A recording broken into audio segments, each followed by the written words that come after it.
So, just in terms of the offseason, I know you're not going to give us details of guys you're looking at, but just kind of give us like a blueprint. You clearly have to get some goal scorers. I don't know what you can do from guys in the minors. I know you got some real young studs down there. I'm not sure if they're ready, but and then of course free agency. But just kind of give us a blueprint of what types of things you're going to be looking for in the offseason to make that goal differential stat a little different next year. Yeah, there's no doubt that we have to find that, and that's. I mean, as everybody is going to come to find out, it's the most challenging thing to do in the league is to find that just out of the blue. Like free agency, it's not easy to find real game changers in free agency that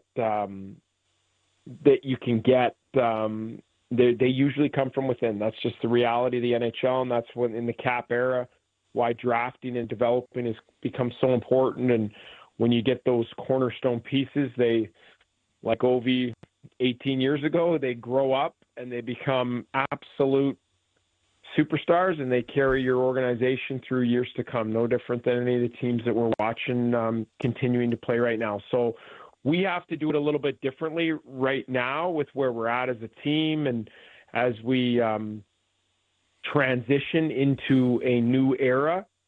We're going to have to find some free agency. We're going to have to hope that some of our young guys take even more of a step to shoulder some of that load.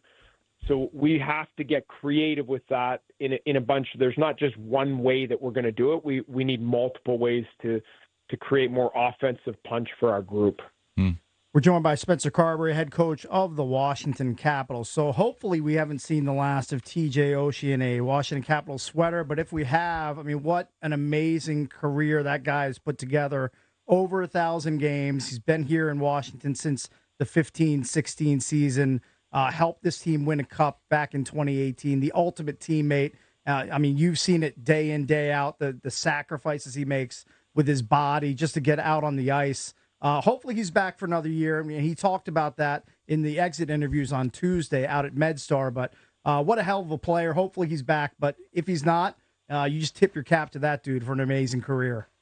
Yeah, just a phenomenal career and so impressive. He's going to go down one of the great U.S.-born players, played on the international stage, Stanley Cup champion, and I think probably the accolades and goals, cup, all that stuff is going to be great. But the thing that Osh will be remembered by, and I think his legacy, and hopefully he's back and can continue that, is the reputation he has around the league and players that have competed against him and his teammates.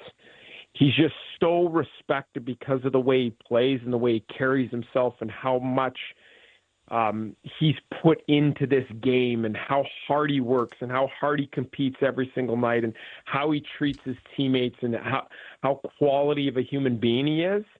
I think that I told him this, like, that's the thing that you can, in 10 years, you can sit back and on your back patio, and that's going to be the most impressive part of your career is the legacy that you've left. You've touched so many hundreds of players in this league that are just so blown away by who you are as a player and as a person. And that's pretty cool that'll live on for a long, long time.